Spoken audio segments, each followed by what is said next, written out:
O Senhor te abençoe e te guarde. Quem começa o dia louvando a Deus, finaliza agradecendo. Queridos, nós temos dedicado a nossa vida a orar por você, a pedir a Deus que te abençoe de uma forma muito especial e muito gloriosa. Eu louvo a Deus pela vida de cada um de vocês que tem nos acompanhado.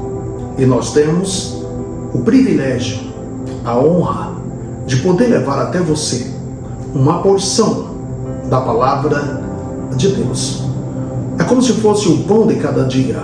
É um devocional que eu sei que é muito importante a nós, como também a você, querido. Nós temos orado que a mão de Deus, nós temos pedido que o Senhor te acompanhe, que o Senhor te abençoe, que o Senhor esteja com as mãos estendidas sobre você. E diariamente pedimos que o Senhor multiplique bênçãos sobre você, sua casa, sua família e, claro, sobre a sua empresa. Queridos, a palavra de hoje que eu quero compartilhar com você se encontra no Evangelho de Lucas, a partir do versículo 40. Lembra da história de Jairo? Um príncipe prostrado.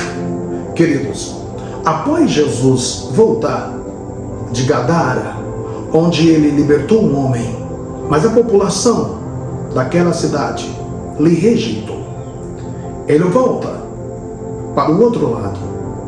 E quando ele chega na outra margem do lago, havia uma multidão que o esperava. Aqui nós temos uma coisa muito importante. Em um local, Jesus foi rejeitado. No outro local, ele agora era o esperado, o desejado, o amado. Havia um povo que estava ali esperando. Queridos, essa experiência que Jesus passou, ela é muito importante para cada um de nós.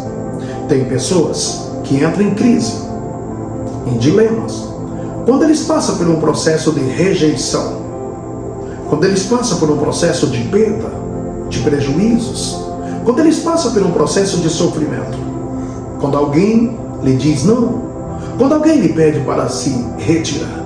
Tem pessoas que entram em crise. Observem bem que Jesus não entrou em crise porque o povo de Gadara não quis a sua presença naquele lugar.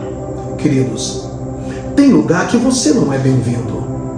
Tem lugar em que as pessoas não querem que você esteja ali. Quer que eu lhe diga uma coisa? A questão toda não está somente nelas. A questão toda, o segredo está exatamente em você. Você está em um lugar que não merece a sua presença. Você está em um lugar onde você não é valorizado, onde as pessoas não te valorizam. Veja bem, o nosso valor, ou o valor de muitos itens, depende exatamente do lugar onde se está. Se você tomar o café, por exemplo, o café com aquelas mulheres que tem uma banca, que tem uma mesa, que vende exatamente um lanche para os trabalhadores que vão para o trabalho, para os trabalhadores que vão ter acesso a veículos, principalmente ônibus. O cafezinho ali daquela senhora que está vendendo naquela banca, muitas das vezes custa R$1, R$2. Mas o mesmo café, quando você vai tomar em uma lanchonete dentro de um shopping, ele já tem um valor maior, já custa em torno de R$6 a R$8. Mas quando você vai tomar o mesmo cafezinho lá no aeroporto, esse cafezinho já custa 10, 12, até R$15. Ou seja, o segredo do valor depende do lugar onde você está. Se você está num ambiente que você não é bem-vindo, se retire. Jesus estava em Gadara, as pessoas pediam para ele se retirar, ele se retirou. E quando ele chega na outra margem, havia uma multidão que estava ali lhe esperando. Pois bem, a partir do versículo 8, ou do versículo 40, desse capítulo 8 do Evangelho de Lucas, se percebe então que um príncipe chamado Jairo estava passando por um problema.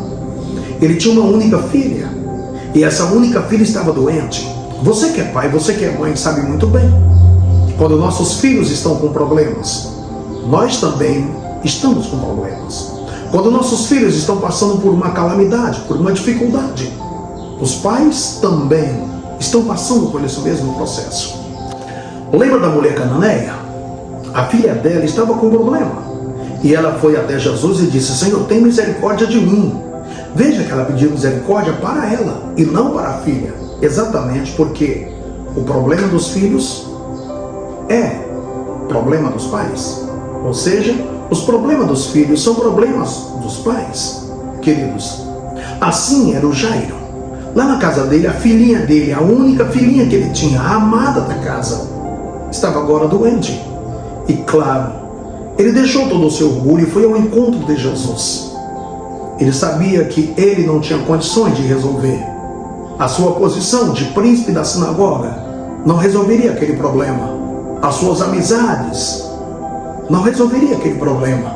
Mas ele foi ao encontro de quem poderia resolver. E quando ele chegou diante de Jesus, a Bíblia diz que ele se prostrou. E ele pediu Jesus para ir até a sua casa. Veja uma coisa importante. Ele não pediu Jesus para ir à sinagoga dele, onde ele era o líder. Mas ele pediu Jesus para ir até a casa dele. Querido, o que você está passando, o que você está vivendo, o problema não está no seu trabalho. O problema não está na sua faculdade. O problema não está na sua escola. O problema não está na sua família, no que diz respeito à parentela. Mas o problema pode estar lá dentro da sua casa. Jesus, ele não quer visitar a sua vida lá no trabalho tão somente. Ele quer ir à sua casa. Ele quer ir lá dentro da sua casa, porque ele sabe que o seu dilema está lá. Vocês conhecem a história. Jesus se conduz até a casa de Jairo. E na estrada, vocês conhecem a história da mulher do fluxo de sangue. E de repente, um mensageiro de má notícia vem e diz assim: não incomode mais o mestre, a tua filha já está morta. Querido, aquilo ali foi a mesma coisa que um balde de água em cima de uma fogueira. Aquilo ali foi um gelo, foi um desânimo, foi um mensageiro de má notícias. Tem pessoas que têm prazer em levar as más notícias. Jairo estava desanimando quando Jesus disse a ele: Jairo, não tema. Jairo, crê tão somente. Querido, o seu milagre depende da sua atitude, da sua postura, da sua firmeza, da sua fé em Cristo Jesus. Para encerrar, Jesus vai com Jairo até a sua casa. E quando chega lá, Jesus diz que a menina não dorme. E aquelas pessoas que ali estavam começaram a sorrir.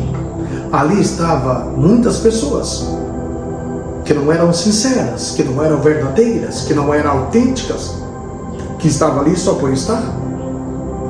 Deus mandou todos saírem e ficou dentro da casa somente o Jairo, o próprio Jesus, o Pedro, o João, o Tiago e, claro, a mãe da menina.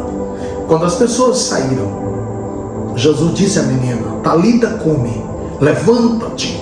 E a Bíblia diz que imediatamente aquela menina levantou. Querido, vejam bem, as pessoas que estão com você, se não acreditam, elas não vão desfrutar do milagre. Grave essa frase: quem não crê no poder de Cristo Jesus nunca desfrutará dos milagres realizados por Ele. Querido, que Deus te abençoe. Eu quero orar por você. Quem sabe você está passando ou está vivendo como Jairo. Mas vejam bem, um príncipe prostrado. O Jairo era príncipe, mas ele se prostrou diante do Senhor. Que você possa também se prostrar diante de Cristo Jesus. E Deus fará milagre. Assim como Jairo convidou Jesus para a sua casa, eu também te peço, convide Jesus para a sua casa, não como visitante, mas como proprietário para habitar. Deus, em nome de Jesus, eu oro agora por esta pessoa. Quem sabe ele ou ela está como Jairo, está passando por um problema tão difícil. O Jairo, ele sabia que em casa a filha estava com problema. Embora que as pessoas na rua lhe vissem com a postura, com o perfil, com a aparência, de quem estava tudo bem, mas na casa dele a filha estava doente. Ele teve a atitude certa, ele foi ao encontro de Jesus. Ao chegar lá, ele se prostrou, ele convidou Jesus para ir até a sua casa. Deus, que esta pessoa também possa ter as mesmas atitudes de convidar o Senhor para ir até a sua casa. Assim, ó Deus, eu te peço, abençoe esta pessoa. Querido, Deus te abençoe. Se você já é inscrito no nosso canal, curta, comente, compartilhe com seus amigos. Se você ainda não é inscrito, se inscreva. Nós vamos estar orando por você mais e mais. Deus te abençoe.